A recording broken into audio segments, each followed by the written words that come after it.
So welcome everyone, thanks so much for joining me today. It's a real pleasure to have you here, and I'm hoping we can get some good knowledge out of today. There's been a lot of research gone into the background of it, but hopefully I've simplified everything. I'm aware that some of you are getting involved on a daily basis in digital and you'll understand a lot of the terminology, and then some of you might be really new to it and starting up your business. So bear with me. There is like a freebie at the end as well, which is a really good workbook and then a checklist of things to do that you can start today to get your SEO performing and to get more people and more website traffic. Today we're going to be talking about what Google's actually looking for in 2023, and then we'll look at where's a party. So there's a bit of a movie theme coming through the presentation. You'll see a few familiar scenes, I'm sure. And then we'll talk about the 10 secrets to optimizing for website traffic. And really this is things I've learned across my career. So I'll give you a bit of background about me in a minute, but I've done a lot of different things when it comes to marketing, and I'll kind of teach you what I've learned so far. So I'm really coming from not a techie expertise background, but from a marketing background and a sort of implementation element. So hopefully it won't be too techie focused, but it will be really helpful and really valuable for your business. And then we'll come on to a bit of an offer for you, and then I will also share the free checklist and workbook that you'll be able to take away and start implementing from today. So most of you know who I am, either personally or professionally. Rachel Clark. I've got 23 years marketing big brands and small businesses alike. This is definitely not me, but I thought it was a really cool photo. I used to work for Red Bull as brand manager. I just thought it was interesting for this conversation today. We're going to be talking a lot about content. And back in the day, I think it was about 16 years ago, I was working at Red Bull in London, and they were already talking about this thing called content that we didn't realize was going to be this huge wave of what's needed now for driving traffic to your website. So yeah, nice skiing photo, definitely not me. I've also presented to these 5. I had an e-commerce business. I grew that to over 5,000 customers, and that's where I've learned a lot of the tools and strategies that we'll be talking about today. I was quite pleased that Peter Jones liked my figures, plural. That was very much thanks to my sister-in-law, who's a tax accountant. But yeah, they were great, and I would recommend the experience to anyone. If anyone ever fancies going on the den, give us a shout. So about us all today, trying to explain SEO to friends and family. Yeah, I didn't even go there with my husband this morning. I let him go out of the room and he said, "What's your webinar about today?" I was like, "Oh yeah, it's just getting website traffic," but I didn't even mention SEO because I thought this would be how I felt. And then hopefully after today, this is how we're all going to be feeling. Cruising, full of knowledge, full of things that we can implement really easily, and yeah, making our businesses grow. So what is Google looking for in 2023? So this changes all the time, as you know, and this is kind of gives you an update of where we are at the moment and what Google is now looking for. So 85% of internet searches are still on Google. The younger people amongst us will know that, you know, sometimes you just go straight to TikTok, or you might go straight to Instagram and do a search for a particular topic if you're wanting news or something relevant. But Google still generates 85% of search traffic. So if we start at the yellow and then work around clockwise, these are the things that are most important to Google. So these are the things that the algorithm actually searches for on your website. And one other thing I wanted to mention was that Google searches by pages. So the more pages you have, the better, as long as they're all optimized in this way. So if we start with the yellow, Google's looking the most for consistent publication of engaging content. So what does that mean? It means that your site is regularly updated with content and blogs and articles and guides that will help your user. And we'll talk a bit more about what they're looking for when we come on to keywords. So 15% of the search is looking for keywords in the meta title. And everyone that's doing digital marketing will know what that is. Everyone that's not, doesn't matter, I'll show you in a minute. And then backlinks and digital PR are 14%. You can feel free to take a screenshot of this if you want, and I can share it afterwards as well. And then niche expertise is something that's really important to Google. So they want content that's written by humans for humans. Although recently we've had AI and ChatGPT generated content coming out, and there was a big hooray about, you know, will Google penalize my AI content if you've used ChatGPT. And I can tell you today that no, it does not penalise it. It actually just wants you, because there's a human element to inputting to ChatGPT and prompting, it just wants you to create great content for your users and answer their questions. So that's a good win for any content creators out there. User engagement, 11%. That just means anyone that's spending time on your site. So they're spending time on a page, they're scrolling down, they're engaging with the content. They might be clicking through from that content. Content freshness, that could be if you've got a really good performing blog post from, I don't know, 2015, and it still generates a lot of traffic to your website. If you update that blog post with newer research, then Google will support that really well. And then trustworthiness is a new thing for 2023. Obviously, we've got lots of in the news about fake news, and that's what Google wants to combat. They don't want fake information. And so that just means having things like reviews on your site, great content, and trust signals. So that's something I always talk to clients about, is having things like media logos and titles on your site to generate more trust. And then there are about 22 other factors that help in the rankings, but they're a lot smaller in terms of importance. So mobile friendliness is important. So your site has to be mobile friendly first. And then using internal links, you helping your users. And I always think Amazon's the best in the world at this. You know, people might also like, after a blog post, for example, people like you also bought such and such a thing, and it's just helping your customers and clients go from A to B on your website. So hopefully that gives you a good starting figure. So into the secrets. I've promised you 10 secrets. Some of them might not be secrets, but let's call them that for today. These are the things that are really helping companies get up there in the search panels. So secret number 1, another movie for us, The Hangover, one of my favorites, although it's painful to watch every time. So where's the party? So something I learned growing my own e-commerce brand and growing other e-commerce brands and online companies is that there is a party going on Google, and you just have to find out where people are hanging out. So if you've got your ideal clients and customers, they're definitely already spending time on other sites in your industry. So as part of the workbook that I'll share at the end of the call, I've got kind of making a list of where your ideal clients and customers spend their time. A really important thing to do when you're researching what communities they're already in, who do they know, like and trust already, especially if you're just growing your brand. And professional services companies, so which trade associations are they already in? Is your company page on LinkedIn following them, for example? Are you a part of that organisation? Can you share details about that on your site? Are you speaking at different events for that organisation? Because that could be a good way to generate backlinks back to your site. And then for consumers, who are they looking to for recommendations? So we all know about this huge influencer space at the moment. What publications are they already reading? These are all ways that you can already get to a place where people are already talking about your particular niche or industry. So we'll go on to long tail keywords, which is a bit of industry jargon. There is a jargon buster in the workbook as well, so that will help this. But one of the easy wins, I think, with getting your website found on search is to grow your traffic around longer keyword phrases that have low competition. So what does that mean? There's a really great tool called Google Keyword Planner, and you can also use things like SEMrush and Ubersuggest. And in there you can look at what people are actually searching for when it comes to your industry or niche. And so there's always surprises in there. I know whenever I do a search for a client or for my own business, I'm always surprised about what people are actually searching for, because it's always different to what you have in your preconceived ideas. This is just a secret that if you optimize longer keyword phrases, you'll get more bang for your buck and more bang for your time and money if you're paying into Google Ads as well. So this just shows, it's from Neil Patel's site, which is a really good resource, by the way, if you're looking for information on SEO.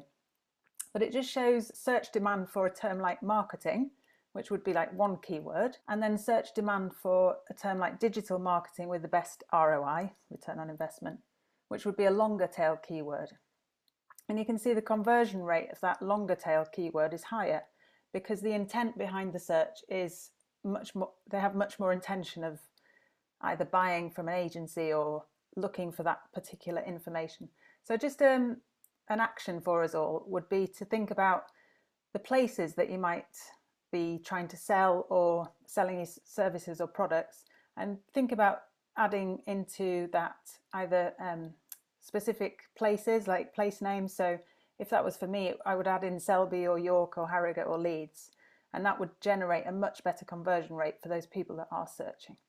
So the search demand might be lower, but the conversion would be higher. This just kind of shows what I look for in search when I'm looking at Google Keyword Planner. So if you're new to this, these are the 3 columns that I always filter out.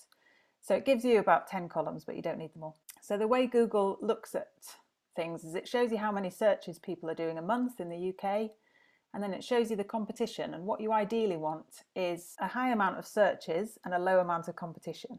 And that will just give you much more chance to rank higher for those particular keywords and phrases. And then we talked about the importance of meta title tags, which is a bit of a mouthful, in the Google donut graph, if you like.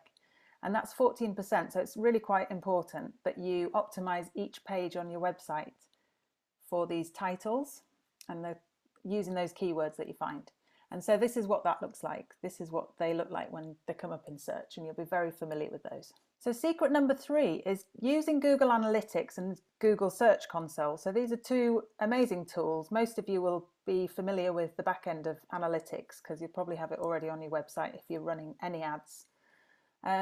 But something in Search Console that I really love to look at is user queries. Ignore these ones because they're a bit too techy. But this really just gives you proof as to what your users are actually searching for when they find your site. So it means you can use that data to create more and better content around those particular searches. So it's just a really helpful tool. So that's in Search Console on Google. And so if you haven't got that set up already, make sure it is. And then engaging content consistently published was that number 1 thing that Google's looking for. So what does that look like in a good way, in an ideal world? What I've found is focusing on evergreen, educational and useful content for humans, written by humans, although we can use ChatGPT as well without a problem. And then understanding customer needs and using Google Keyword Planner to understand what they're actually searching for, and then sort of reflect those questions back at them and answering those questions really well. And so examples of what that might look like in terms of engaging content could be guides and how-tos, frequently asked questions, case studies in your specific niche, original research. That's something that one of my clients and I are looking at the moment.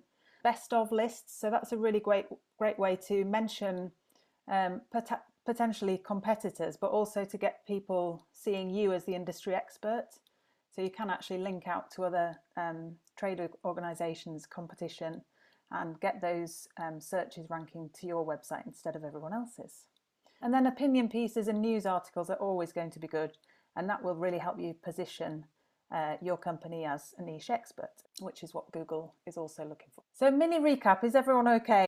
I've got a quick question, just what you were just talking about. How do you find ChatGPT for doing meta titles and meta descriptions? Because I've been using that recently. I'm not sure if that's a good idea or not. Yeah, I mean, it's absolutely a good idea, and it does come up with some good options. It's still I still like to liken it to the intern. So it's like, it's great, but you need to get involved as well. So it might be that you just double check it on Google, look at what else is coming up for those search terms. But I'd also always double check it, and just even things like, it's always adding extra long words for no reason. So just be careful, but definitely still use it for it, because it's just the most amazing tool that you can, and resource for, especially for Google. But yeah, definitely check it when you're doing it as well. You've contacted, this is in our ideal world so far, we've contacted potential partners and other sites that are already attracting our ideal customers, and we're trying to link up with them to do partnerships or joint ventures, perhaps events, webinars, guest posting, so that those sites can actually link back to ours. And we'll come on to using PR to do that as well, which is a really good way to do it. You've researched your low competition keywords and phrases using Google Analytics and Search Console, and you've started to create some content based on these high intent, high volume and low competition keywords and around your niche expertise. That, even if you just do those first 3 things, with that first part of the presentation, you're going to get really far in not too much time. Obviously, this all takes time, but you will start to build up a really great body of work around what Google's looking for. So this is good. So on to secret number 5. We talked briefly about the importance of backlinks. So backlinks are just links from other sites that Google might trust, ideally. So what you're looking for is this trustworthiness as well. So that's 14% and 5%. And if you get links from other trusted sites that have high domain authority, as Google sees them, then Google's going to reward that on your site. So sites with high domain authority might be publications that have been going a long time. So it might be the Times, the Telegraph, your industry publications. LinkedIn has really good domain authority. You'll notice that your personal profile will probably come up. So yeah, generating those backlinks and digital PR is a really important part of this process. How do you find the right places to go? So when I get a new client project in, I use sites like Ubersuggest, which is another Neil Patel one, and Ahrefs, which is a paid version. And you can actually search in there about your competition. You can put your website in and then your competition's website, especially if it's someone that's really well known. And then that will come up with some results that will show you exactly where the backlinks are coming from. So I'm always astounded at where people get backlinks. I've seen Wikipedia as one that was bringing in loads of traffic. It was actually for a pet company. I've also seen lots of podcasts get lots of backlinks as well. So it's, again, in your mind, you might think, oh, well, they're getting all their traffic from such and such a place. But when you start investigating it, it becomes clear that it's actually from other places. So this is just a really good tool to generate ideas for where you can actually go, and the stories that might cover your story, the titles that might cover your story too. So Google News tab is also really useful for PR links and backlinks. So I often have a look at competition in there. It gives me a place where to start. And then working with influencers for reviews, posts and links is obviously always a good thing. We've got to talk about social media. I can't do this whole presentation without it. So we're going to talk firstly about organic social media, so that's non-paid, and then we'll go on to the importance of paid social media as well when it comes to generating traffic. So we talked about domain authority earlier, and LinkedIn and Instagram have really high authority when it comes to Google.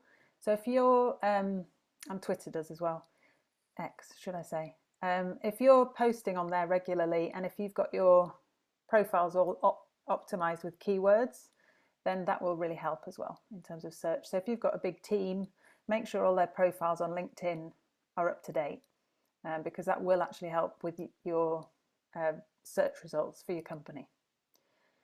And then publish articles on your website first, and then tease them on social and drive the traffic back to your site with a link. That just is a sort of no-brainer when it comes to generating traffic on your website. The other thing we will talk about is making sure you're capturing the traffic that you do get to the website. So whether that's with an email capture or a lead magnet, potentially a guide that you can give away in return for people's email addresses, because email's still one of the most important channels for selling on.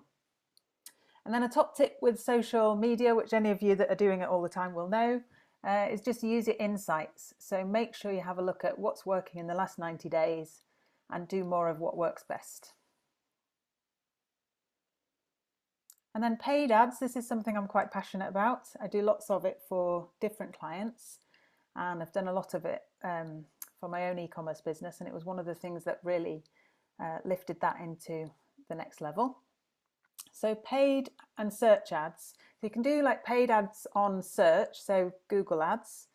Obviously there's Google shopping ads, and then there's social media advertising as well. So these are all different sort of routes that you can go to drive traffic to your website, depending on who your customer is.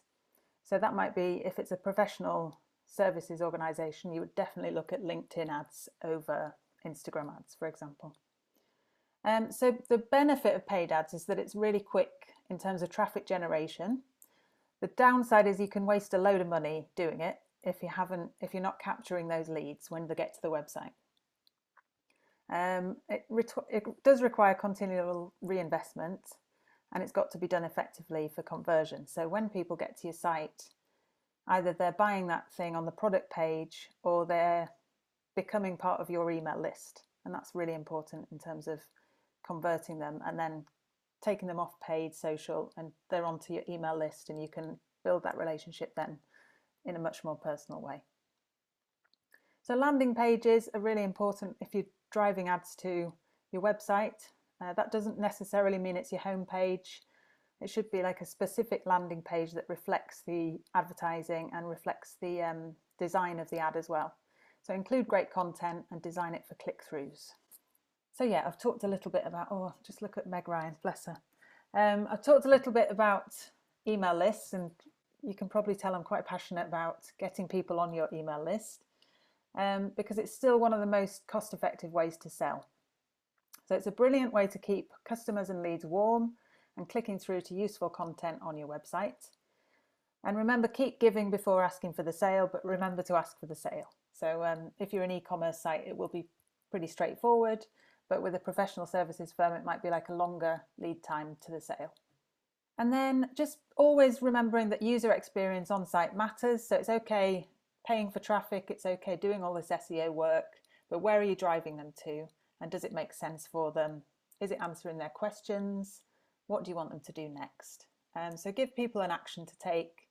And I always say that with whatever marketing you're doing. And just ensuring this traffic leads to revenue and profit. And then secret number 10, so we can all feel like this person at the festival.